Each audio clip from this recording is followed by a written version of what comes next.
gala event, which will celebrate, it's actually the 19th of June is the formal date of our 50th anniversary of diplomatic relations with Vietnam, and the 20th is Matariki, so we're able to leverage both into this great celebration of New Zealand Vietnamese culture in Hanoi, which hopefully some of you will be able to come to. And finally, I'll just leave you with, tell us what you need.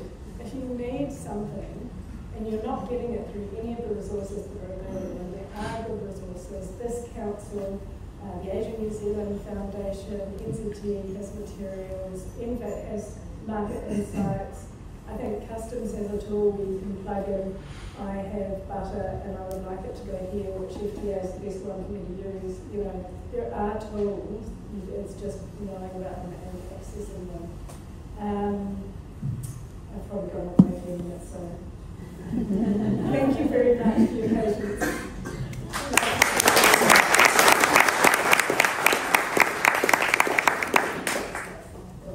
His ambition.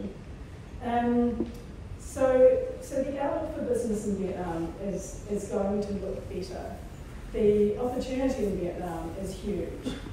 At the moment, it's still not for the faint-hearted. So we're finding that New Zealand businesses who are interested in Vietnam get put off because they don't have the scale that they need, they don't have the partnerships that they need.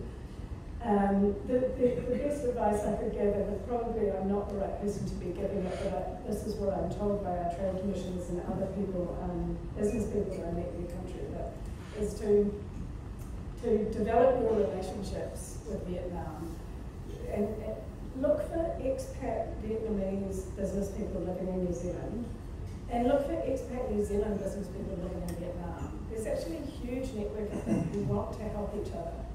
And they will be, more often than not, happy to sit down with you and give you a sense of how to approach this market, where mistakes have happened, where successes have happened. I think rely too, demand some attention from Zespri and Fonterra. They've both done extremely well in Vietnam. I don't see any reason why they shouldn't be helping the rest of New Zealand businesses to do the same. And they have some really, really useful data to draw on. And lastly, I think I would say, think of how well you did understanding the Chinese market post the signing of the China FTA. New Zealand businesses invested an enormous amount in understanding that market and building relationships in that market. That looks very positive. It may mean in the future that there's a bit of disruption as the new bureaucracy settles in. But if they can move as quickly as they have done on implementing these reforms, we should see that the regulatory system, Vietnam's development aspirations, and ASEAN community building.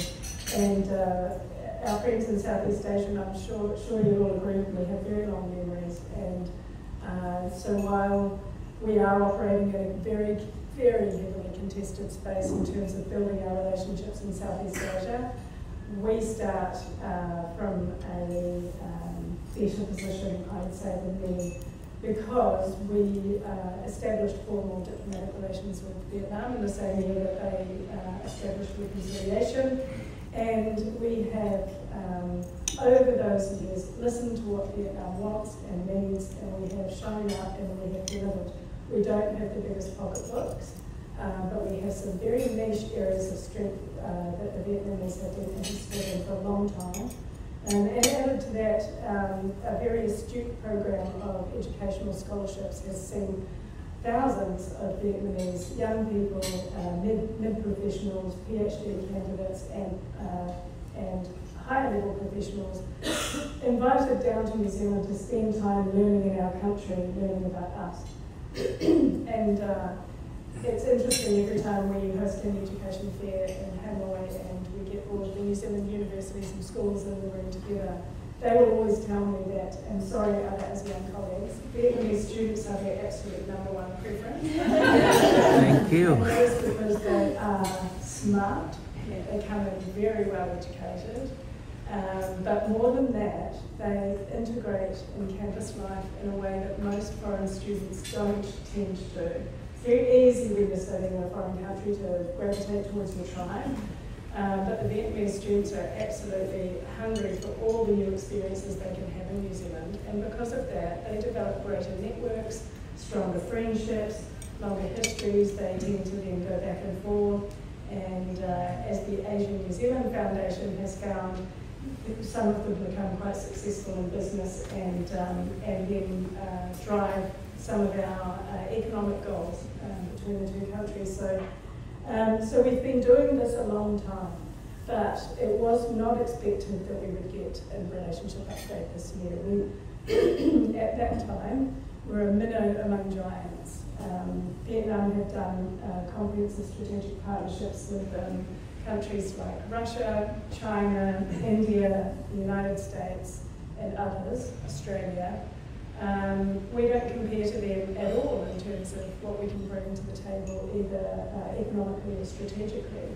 So what were the drivers for Vietnam agreeing to pursue an upgrade with us, and not only that, announce it during the first first political fixture of this year, rather than going through a long process of negotiation with us and agreeing it at the end.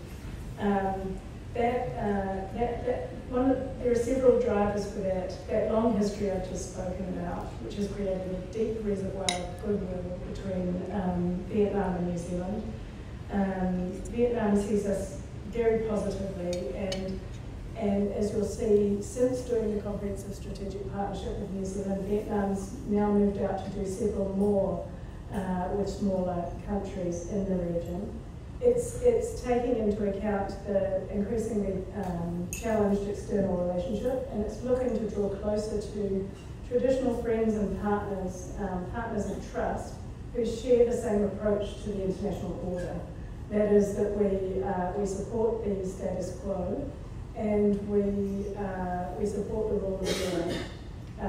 I think the threats to those to that order that has been underpinning all of our prosperity for so long since the post-war years, the threat to that's felt very strongly in Southeast Asia, and recent events have shown how quickly the gains can be undone.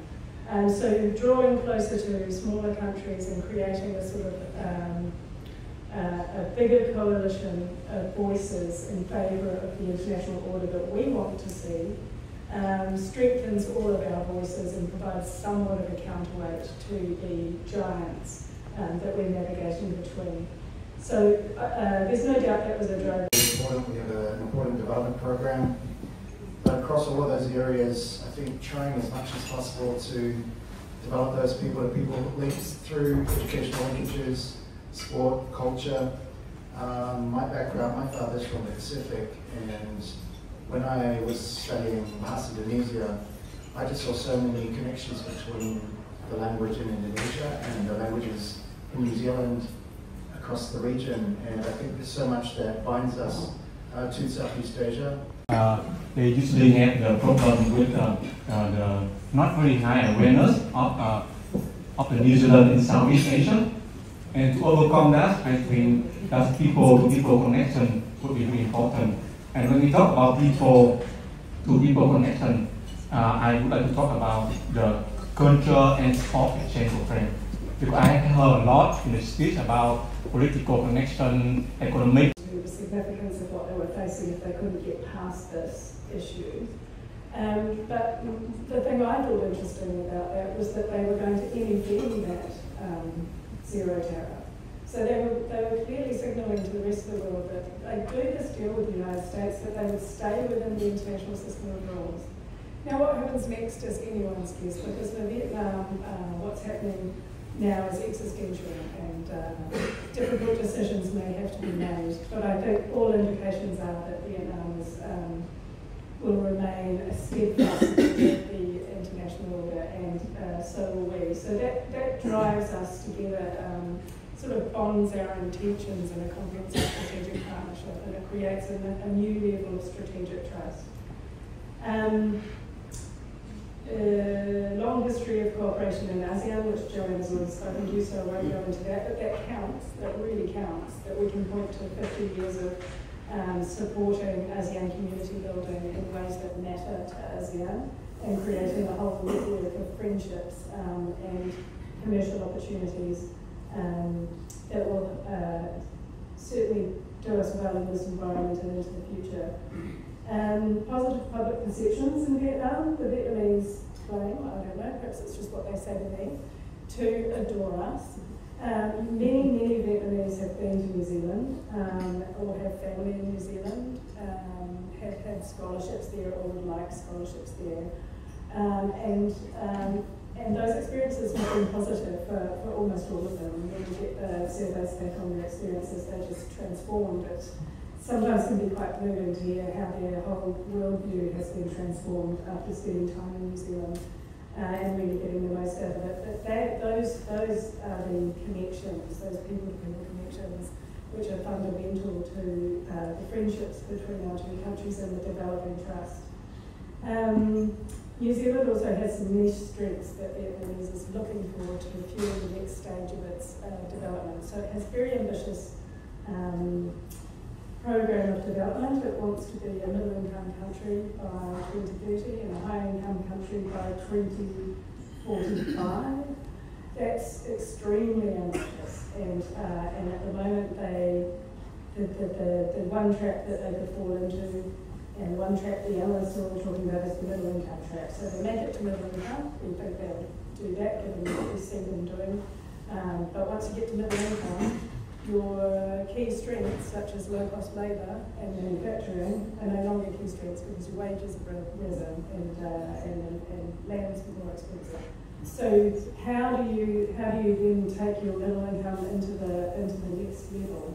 And I think that's what Vietnam, and under the new leadership of General Secretary Tho Lam, who ascended to the General Secretary position last year, the head of the Communist Party of Vietnam. Very strong leader, very strong out of the gate, very clear message about what will be at the heart of his leadership, and that's economic development. And he has situated private enterprise as the key driver of that. So what he is laying out for Vietnam is a series of reforms that should make doing business with Vietnam easier and investing easier. So tax incentives, reforming sort of the land ownership and land lease rules, completely reforming the power generation and distribution system so that high-tech investors can have a reliable power supply, and so that retail manufacturers can have a supply that includes a reasonable amount of renewable energy, that they can claim to have green supply chains. They're doing a lot of roading infrastructure, but to do all of that, which is enormous, they have first needed to move quickly to reform the public service. So the public service in Vietnam is generally viewed as too big, too cumbersome, too fragmented. It's often difficult to identify the agency that can make a decision for you on the thing that you're pursuing in Vietnam. You get passed from pillar to post, and then of course there was this chill created by the very Từ ngày 1 tháng 4, 2025, tất cả các gia đình Việt Nam, nếu các bạn muốn đầu tư và định cư New Zealand, các bạn chỉ cần phải bỏ ra 5 triệu đô la New Zealand. Nếu như các bạn muốn tìm hiểu về chương trình đầu tư và định cư, các bạn hãy để comment ở dưới trang web và mình sẽ là người tư vấn cho các bạn để lấy định cư của New Zealand. Thank you.